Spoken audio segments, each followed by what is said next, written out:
Hello friends, स्वागत है आप सभी को आरजिमा तो यूट्यूब चैनल पर। तो चलिए हम लोग चैप्टर कर रहे हैं प्रकाश का परावर्तन तथा अपवर्तन। आज हम लोग देखने वाले हैं लघु उत्तरीय प्रश्न। ठीक है, लघु उत्तरीय प्रश्न पहले पिछले वीडियो में हम लोग कर चुके हैं अति लघु प्रश्न। तो आज हम लोग देखेंगे लघु उत्तरीय प्रश्न। साइंस टुडे के कंप्लीट आपको मिलने वाला है। तो चलिए हम लोग आगे बढ़ते हैं। तो ये देखिए, आप भौतिक फिजिक्स के हैं अति लघु प्रश्नों में। ठीक है, तो चलिए हम लोग स्टार्ट करते हैं अब यहाँ से। तो फास्ट आप देखें प्रकाश का परावर्तन तथा अपवर्तन, इसी चैप्टर से हम लोग कर रहे हैं। तो पहला क्वेश्चन ये फास्ट एक नंबर है, प्रकाश किरण किसे कहते हैं? उत्तर, दीप्त वस्तु से प्रकाश निकलकर जिस रेखा पर गमन करता है उसी रेखा को प्रकाश के किरण कहते हैं। क्वेश्चन नंबर 2, प्रकाश का परावर्तन किसे कहते हैं? तो उत्तर, किसी चिकने चमकीले सतह से प्रकाश की किरणों के टकराकर वापस लौटने की घटना को प्रकाश का परावर्तन कहते हैं। क्वेश्चन नंबर 3, प्रकाश के परावर्तन के नियमों को लिखिए। उत्तर 1, आपतित किरण, परावर्तित किरण तथा आपतन बिंदु पर डाला गया अभिलंब तीनों एक ही तल में स्थित होते हैं। 2 नंबर, आपतन कोण परावर्तन कोण के सदैव बराबर होते हैं। क्वेश्चन नंबर 4, प्रकाश का व्युत्तरण क्या है? उत्तर, यदि प्रकाश के पथ में रखी अपारदर्शी वस्तु अनंत छोटे हों तो प्रकाश सरल रेखा में चलने की बजाय इसकी किरणों पर मुड़ने की प्रवृत्ति दर्शाता है। इस प्रभाव को प्रकाश का परावर्तन कहते हैं। क्वेश्चन नंबर 5, समतल दर्पण में प्रतिबिंब की क्या विशेषताएं हैं? उत्तर 1, प्रतिबिंब सदैव आभासी तथा सीधा होता है। 2, प्रतिबिंब का आकार बिंब के आकार के बराबर होते हैं। क्वेश्चन 3 नंबर, प्रतिबिंब दर्पण के पीछे उतनी ही दूरी पर बनता है जितने दूरी पर दर्पण के सामने बिंब रखा होता है। 4 नंबर है, प्रतिबिंब का पार्श्व परिवर्तित होता है। आगे लोग क्वेश्चन हम लोग देखते हैं। अब हम लोग देखते हैं क्वेश्चन नंबर ऑफ 6 देखते हैं। तो क्वेश्चन नंबर 6 में है, एक समतल दर्पण द्वारा उत्पन्न आवर्धन +1 है, इसका क्या अर्थ है? उत्तर, m बराबर 1 दर्शाता है कि समतल दर्पण में प्रतिबिंब बिंब के साइज के बराबर हैं। m का धनात्मक चिन्ह दर्शाता है कि प्रतिबिंब आभास तथा सीधा है। क्वेश्चन नंबर 7, प्रतिबिंब से क्या समझते हैं? उत्तर, किसी बिंब स्रोत से निकली हुई प्रकाश की किरणें परावर्तित तथा अपवर्तन के बाद जिस बिंदु पर मिलती हैं या मिलती हुई प्रतीत होते हैं उसे प्रतिबिंब कहते हैं। चलिए क्वेश्चन नंबर 8 की ओर बढ़ते हैं। क्वेश्चन नंबर अभी 8 देखते हैं हम लोग। तो क्वेश्चन नंबर 8 है, वास्तविक एवं आभासी प्रतिबिंब में अंतर बताइए। उत्तर, वास्तविक एवं आभासी प्रतिबिंब में अंतर। इधर हम लोग देखते हैं वास्तविक प्रतिबिंब नंबर ए, किसी बिंदु स्रोत से निकली हुई किरण पुंज परावर्तन या अपवर्तन के बाद जिस बिंदु पर मिलती हैं उसे वास्तविक प्रतिबिंब कहते हैं। आभासी प्रतिबिंब ए नंबर देखते हैं, किसी बिंदु स्रोत से निकली हुई किरण पुंज परावर्तन या अपवर्तन के बाद जिस बिंदु से अपसरित होते हुए प्रतीत होते हैं उसे आभासी प्रतिबिंब कहते हैं। वास्तविक प्रतिबिंब में 2 नंबर पॉइंट देखते हैं यानी बी, इससे पर्दे पर उतरा जा सकता है। आभासी प्रतिबिंब में बी नंबर देखते हैं, इससे पर्दे पर उतारा नहीं जा सकता है। सी नंबर देखते हैं। सी नंबर है, यह हमेशा उल्टा होता है। और इधर सी नंबर देखते हैं, यह हमेशा सीधा होता है। अब हम लोग क्वेश्चन नंबर आगे की ओर बढ़ते हैं। क्वेश्चन नंबर 9, गोलीय दर्पण किसे कहते हैं? उत्तर, ऐसे दर्पण जिनका परावर्तित पृष्ठ गोलीय है गोलीय दर्पण कहलाते हैं। क्वेश्चन नंबर 10, अवतल दर्पण किसे कहते हैं? उत्तर, वह गोलीय दर्पण जिसका परावर्तक पृष्ठ अंदर की ओर अर्थात गोलियों के केंद्र की ओर धंसा रहता है उसे अवतल दर्पण कहते हैं। क्वेश्चन नंबर 11, उत्तल दर्पण किसे कहते हैं? उत्तर, वह गोलीय दर्पण जिसका परावर्तक पृष्ठ बाहर की ओर उभरा हो उसे उत्तल दर्पण कहते हैं। क्वेश्चन नंबर 12, अवतल दर्पण तथा उत्तल दर्पण में अंतर बताइए। उत्तर, अवतल दर्पण तथा उत्तल दर्पण में अंतर। अब अवतल दर्पण को पहले हम लोग देख लेते हैं। पॉइंट ए, इसमें परावर्तक सतह धांसी होती है। पॉइंट बी, ऊपरी भाग पर पॉलिश किया रहता है। उसके बाद सी देखते हैं, वास्तविक एवं आभासी दोनों प्रतिबिंब बनते हैं। उत्तल दर्पण में हम लोग देखते हैं। पॉइंट ए, इससे परावर्तक सतह उभरी होती है। पॉइंट बी, धांसी भाग पर पॉलिश किया रहता है। पॉइंट सी, हमेशा आभासी प्रतिबिंब बनते हैं। चलिए क्वेश्चन नंबर हम लोग 13 की ओर बढ़ते हैं। क्वेश्चन नंबर 13, ध्रुव किसे कहते हैं। उत्तर, गोलीय दर्पण के परावर्तक पृष्ठ के केंद्र को दर्पण का ध्रुव कहते हैं। क्वेश्चन नंबर 14, मुख्य अक्ष किसे कहते हैं। उत्तर, ध्रुव और वक्रता केंद्रों से होकर जाने वाली काल्पनिक रेखा को मुख्य अक्ष कहते हैं। क्वेश्चन नंबर 15, वक्रता केंद्र एवं वक्रता त्रिज्या किसे कहते हैं। उत्तर, गोलीय दर्पण का परावर्तक पृष्ठ एक गोलीय का भाग है। इस गोलीय केंद्र ही गोलीय दर्पण का वक्रता केंद्र कहलाता है। ध्रुव और वक्रता केंद्र के बीच की दूरी की वक्रता त्रिज्या कहते हैं। क्वेश्चन नंबर आप 16 देखते हैं, अवतल दर्पण के मुख्य प्रकाश की परिभाषा लिखिए।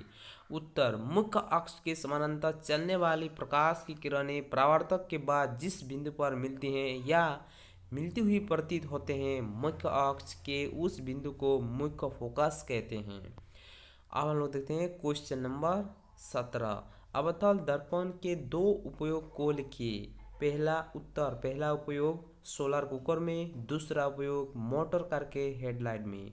अब हम लोग क्वेश्चन नंबर 18 देखते हैं।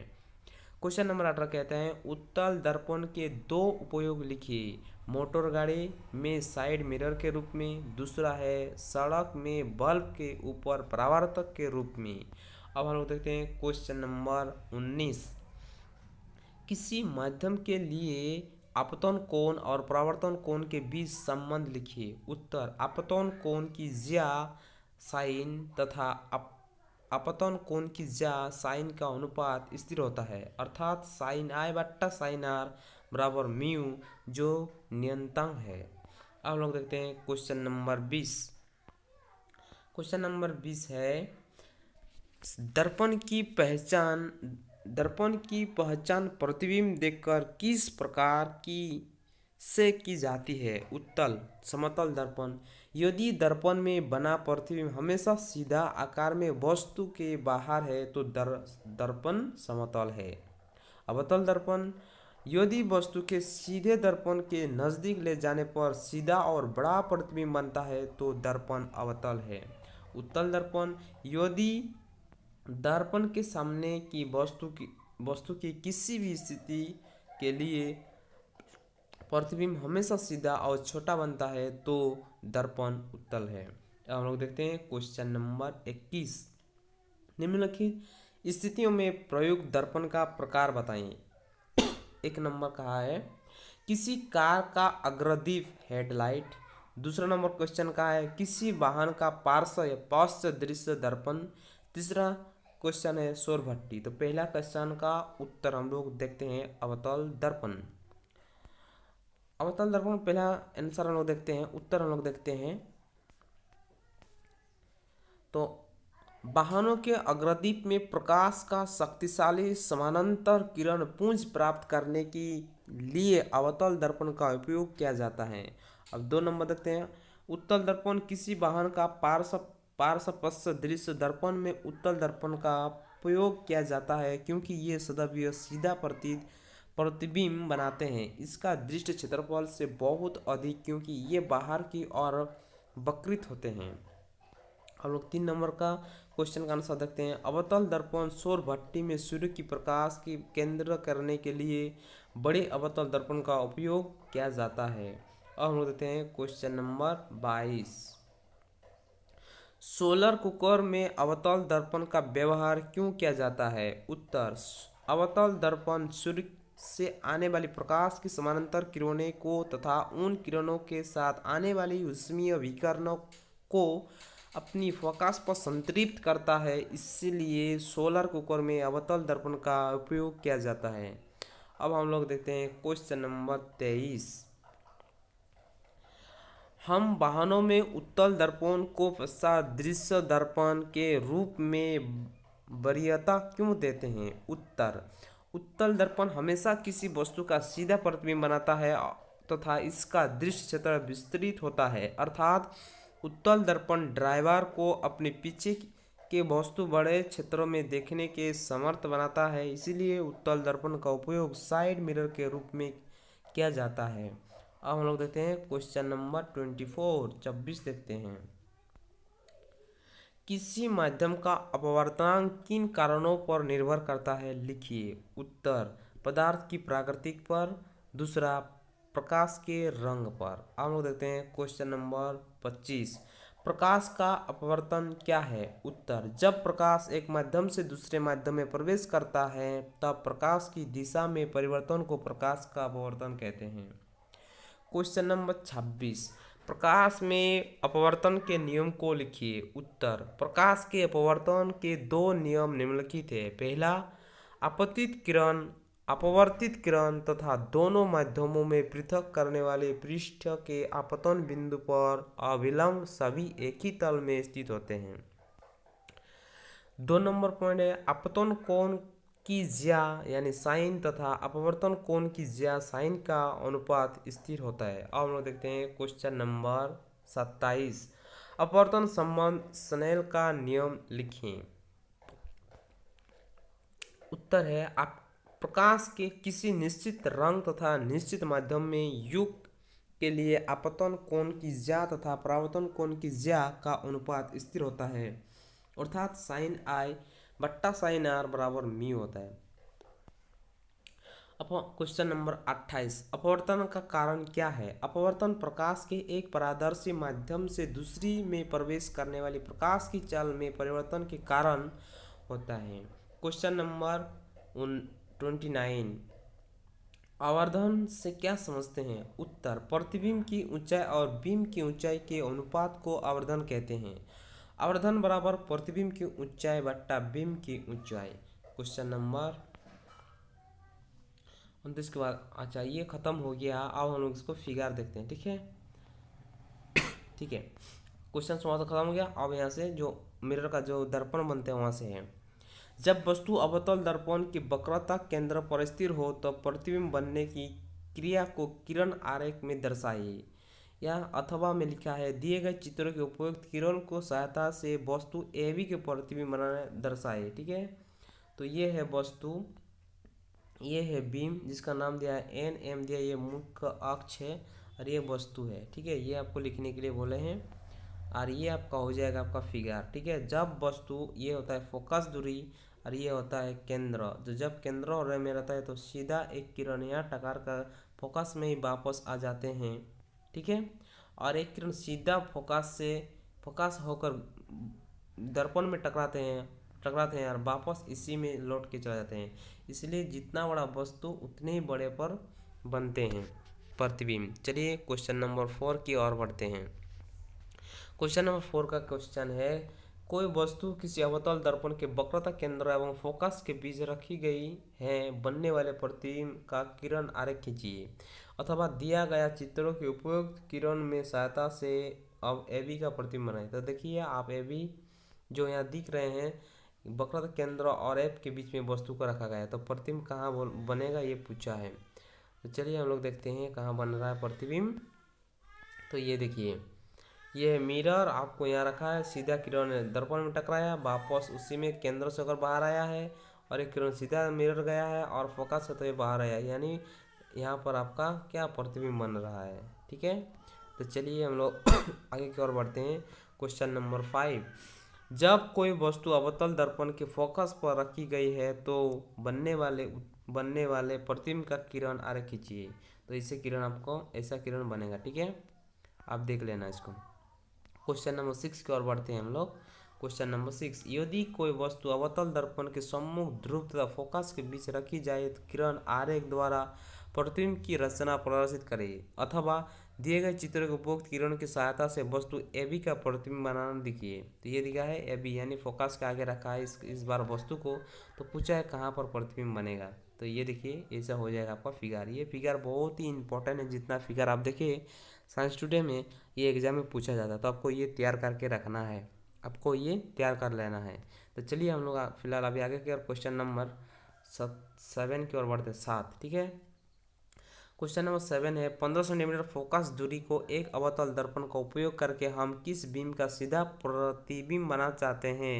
बीम का दर्पण से दूरी का प्रतिशत क्या होना चाहिए। प्रतिबिंब की प्राकृतिक जैसी है, प्रतिबिंब से बड़ा है अथवा छोटा है, इस स्थिति में प्रतिबिंब बनाने का किरण आरेख खींचिए। तो ये है आपका आंसर, आपको इसको तैयार कर लेना है, ये साइंस, ठीक है, ये फिगर हो जाएगा।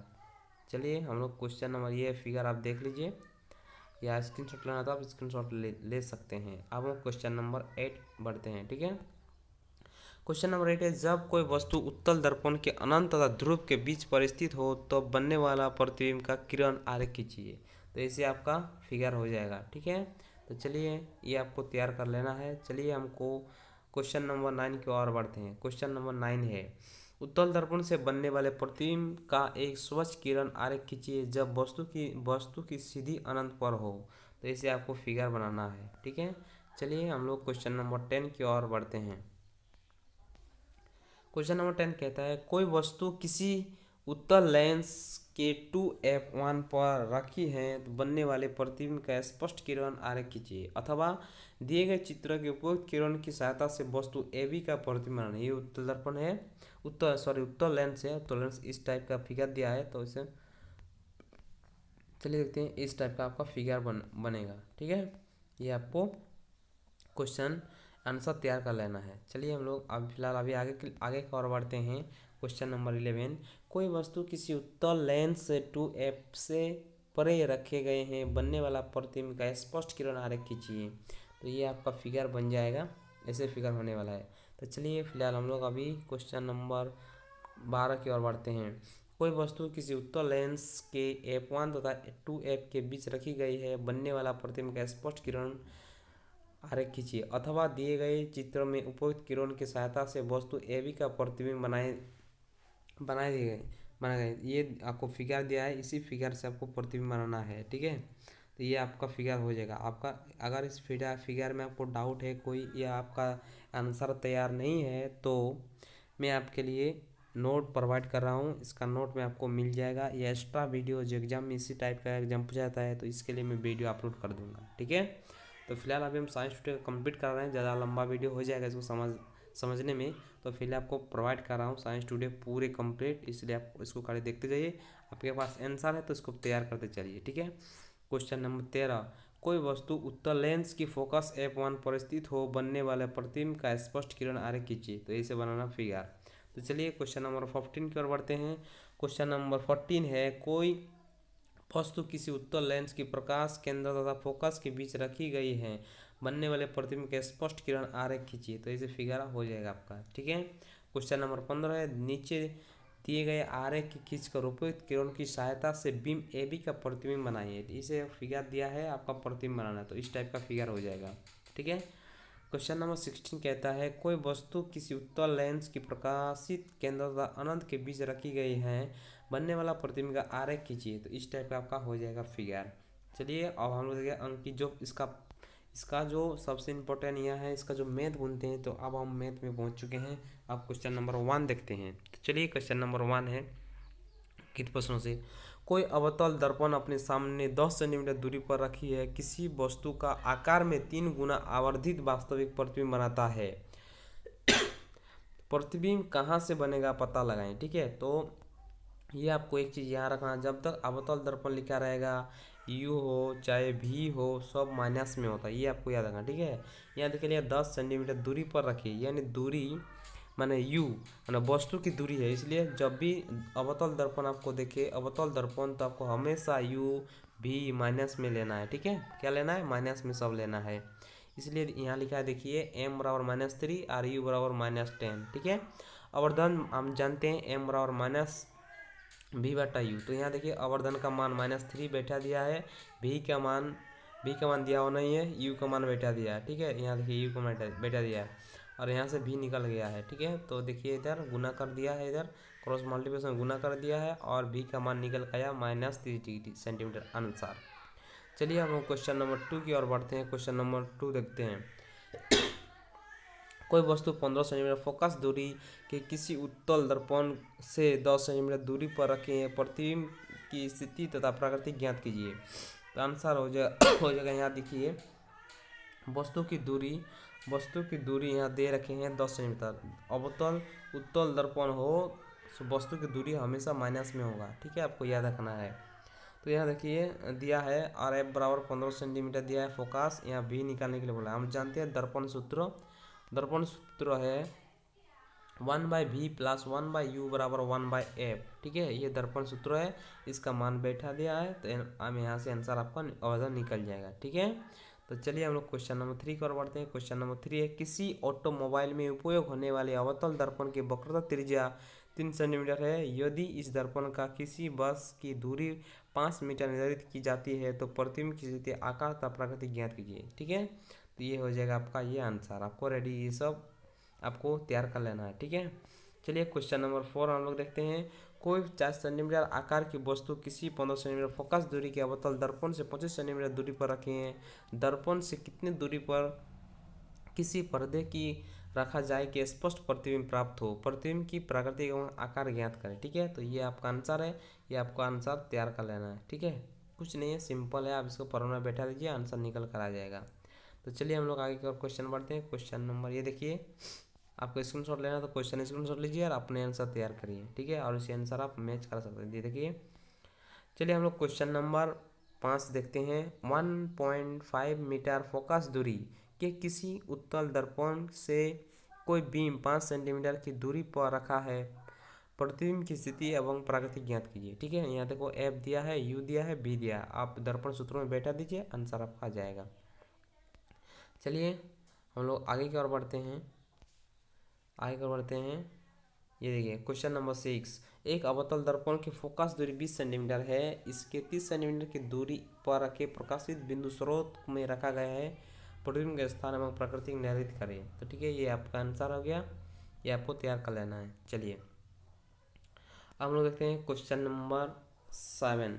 5 सेंटीमीटर लंबे कोई वस्तु 30 सेंटीमीटर वक्रता त्रिज्या के किसी उत्तल दर्पण के सामने 20 सेंटीमीटर दूरी पर रखी गई है। प्रतिबिंब की स्थिति प्राकृतिक तथा आकार ज्ञात करिए। ठीक है, यह जो दिया है लिख सकते हैं, आपका आंसर दिया हुआ है।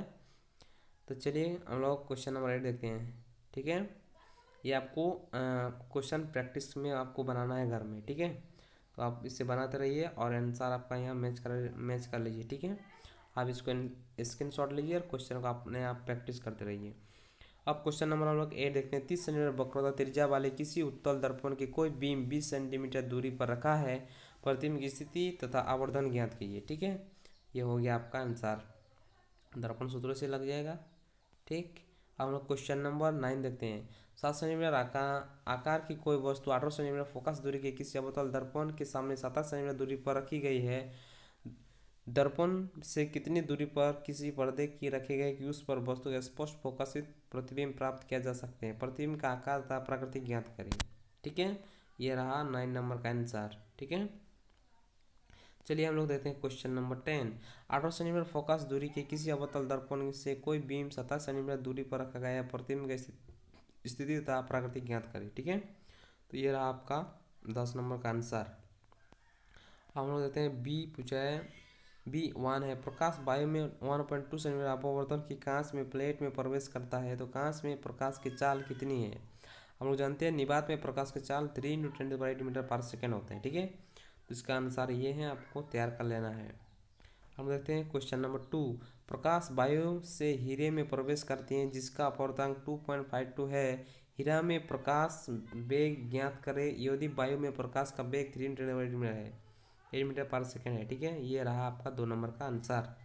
चलिए हम लोग देखते हैं क्वेश्चन नंबर 3। प्रकाश वायु से जल में प्रवेश करते हैं जिसका अपवर्तनांक 1.33 है। जल में प्रकाश की चाल ज्ञात करें। यदि वायु में प्रकाश की चाल 3 × 10⁸ मीटर पर सेकेंड है। तो ठीक है, ये रहा आपका आंसर,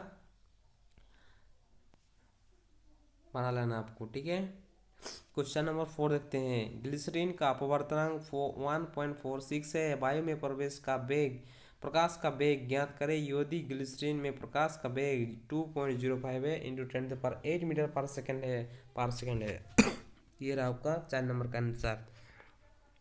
चलिए अब C1 का हम लोग देखते हैं। किसी अवतल लेंस की फोकस दूरी 15 सेंटीमीटर है। लेंस कितनी दूरी पर वस्तु को रखे कि लेंस द्वारा वस्तु का लेंस से 10 सेंटीमीटर दूरी पर प्रतिबिंब बने। लेंस का अपवर्तनांक भी ज्ञात करें। ठीक है, तो ये रहा C1 का आंसर। ठीक है, आप स्क्रीनशॉट लीजिए और आप प्रैक्टिस करिए। ठीक है, 2 नंबर है। एक अवतल लेंस से 30 सेंटीमीटर दूरी पर रखें। बीम का प्रतिबिंब लेंस का 10 सेंटीमीटर दूरी पर बनाता है। लेंस की फोकस दूरी ज्ञात करिए। तो ये रहा आपका आंसर 2 नंबर का। चलिए हम लोग 3 नंबर देखते हैं। 10 सेंटीमीटर फोकस दूरी की उत्तल लेंस से 50 सेंटीमीटर दूरी पर रखें। 3 सेंटीमीटर ऊंचे वस्तु के प्रतिबिंब की स्थिति एवं आकार ज्ञात कीजिए। ठीक है, तो ये रहा 3 नंबर का आंसर। चलिए हम लोग क्वेश्चन नंबर 4 देखते हैं। 7 सेंटीमीटर ऊंचे एक वस्तु 8 सेंटीमीटर फोकस दूरी के एक उत्तल लेंस से 12 सेंटीमीटर की दूरी पर रखी है। प्रतिबिंब की स्थिति, प्राकृतिक एवं आकार ज्ञात करें। ठीक है, तो 4 नंबर का ये रहा आंसर, लेंस का है। ठीक, चलिए क्वेश्चन नंबर 5 देखते हैं। 20 सेंटीमीटर फोकस दूरी के एक उत्तल लेंस से 10 सेंटीमीटर की दूरी पर 4 सेंटीमीटर ऊंचे एक वस्तु रखी है। इस प्रतिबिंब की स्थिति, आकार एवं आकार ज्ञात करें। ठीक है, तो 5 नंबर का ये रहा आंसर। अब हम लोग देखते हैं क्वेश्चन नंबर 6। कोई 2 सेंटीमीटर लंबे वस्तु 10 सेंटीमीटर फोकस दूरी के किसी उत्तल लेंस के मुख्य अक्ष के लंबवत रखी है। लेंस से वस्तु की दूरी 15 सेंटीमीटर है। प्रतिबिंब की प्राकृतिक स्थिति तथा आकार ज्ञात करें। इसका आवर्धन भी ज्ञात करें। ठीक है, तो 6 नंबर का ये रहा आपका आंसर, ये हो जाएगा आपका आंसर। ठीक है, चलिए हम लोग क्वेश्चन नंबर 5 देखते हैं। 20 सेंटीमीटर फोकस दूरी की एक उत्तल लेंस में 10 सेंटीमीटर की दूरी पर 4 सेंटीमीटर ऊंचे एक वस्तु रखी है। इस प्रतिबिंब की स्थिति, प्राकृतिक एवं आकार ज्ञात करिए। तो 5 नंबर का ये रहा आपका आंसर। Question number 6। कोई 2 सेंटीमीटर लंबे वस्तु 10 सेंटीमीटर फोकस दूरी की किसी उत्तल लेंस की मुख्य अक्ष के लंबवत रखी है। लेंस की वस्तु की दूरी 15 सेंटीमीटर है। प्रतिबिंब का प्राकृतिक स्थिति तथा आकार ज्ञात करें, जिसकी आवर्धन भी ज्ञात करें। ठीक है, तो 6 नंबर का ये रहा आपका आंसर। चलिए हम लोग क्वेश्चन नंबर 7 देखते हैं। किसी वस्तु को एक उत्तल लेंस से 50 सेंटीमीटर की दूरी पर रखने पर वस्तु को आकार का वास्तविक एवं उल्टा प्रतीत लेंस की दूरी और बनता है। प्रतिबिंब की दूरी तथा लेंस की फोकस की दूरी क्या है? 7 नंबर का ये रहा आपका आंसर। क्वेश्चन नंबर 8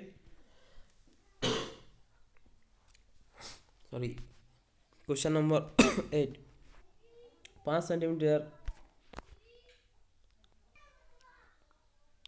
5 सेंटीमीटर ऊंचे कोई वस्तु 10 सेंटीमीटर फोकस दूरी के किसी अपसारी लेंस से 25 सेंटीमीटर की दूरी पर रखी जाती है। प्रतिबिंब की स्थिति, प्रकृति तथा आकार ज्ञात करें। 8 नंबर का ये रहा आपका आंसर।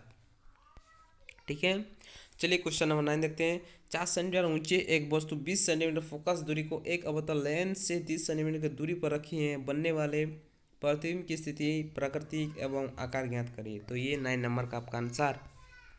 चलिए अगले क्वेश्चन की ओर बढ़ते हैं। 15 सेंटीमीटर फोकसंतर वाले अवतल लेंस से 30 सेंटीमीटर की दूरी पर 4 सेंटीमीटर ऊंचे एक वस्तु मुख्य अक्ष पर लंबवत है। प्रतिबिंब का स्थान एवं आकार ज्ञात करें। ठीक है, तो 10 नंबर का ये रहा आपका आंसर। क्वेश्चन नंबर 11 देखते हैं। 15 सेंटीमीटर फोकस दूरी का कोई अवतल लेंस किसी वस्तु का लेंस से 10 सेंटीमीटर दूरी पर प्रतिबिंब बनता है। वस्तु की लेंस कितनी दूरी पर है? आंसर ये रहा आपका आंसर। अब D1 देखते हैं। 2 सेंटीमीटर फोकस दूरी वाले किसी अवतल लेंस की क्षमता ज्ञात करें। ये रहा आपका आंसर। अब 2 नंबर का देखते हैं। 2 नंबर उस दर्पण लेंस की फोकस दूरी ज्ञात करें जिनकी क्षमता -2.0 डायोप्टर है। तो ये रहा आपका आंसर। 3 नंबर देखते हैं। कोई डायोप्टर प्लस 1.5 डायोप्टर क्षमता का संशोधन लेंस निर्धारित करता है। लेंस की फोकस दूरी ज्ञात करें। ठीक है, तो 3 नंबर का ये रहा आपका आंसर। क्वेश्चन नंबर 4 है। यदि उत्तल लेंस की क्षमता +2.0 डायोप्टर है, उसकी फोकस दूरी ज्ञात करें। ठीक है, 4 नंबर का ये रहा आपका आंसर। क्वेश्चन नंबर 5 है, यदि अवतल लेंस की क्षमता -2.5 डायोप्टर है, उसकी फोकस दूरी ज्ञात करें। ठीक है, तो ये रहा आपका आंसर। क्वेश्चन नंबर 6, कोई उत्तल लेंस किसी सुई वास्तविक तथा उल्टा प्रतीत होता है, लेंस की 50 सेंटीमीटर दूरी पर बनता है, यह सुई उत्तल लेंस के सामने कहाँ रखी है? यदि इसका प्रतिबिंब उसी साइज का बना रहा तो जिस साइज का बीम है, लेंस की क्षमता भी ज्ञात करें। ठीक है, तो 6 नंबर का ये रहा आपका आंसर। तो चलिए यहाँ देखिए, मानव नेत्र में रंग बिरंग संसार, यहाँ से स्टार्ट होता है।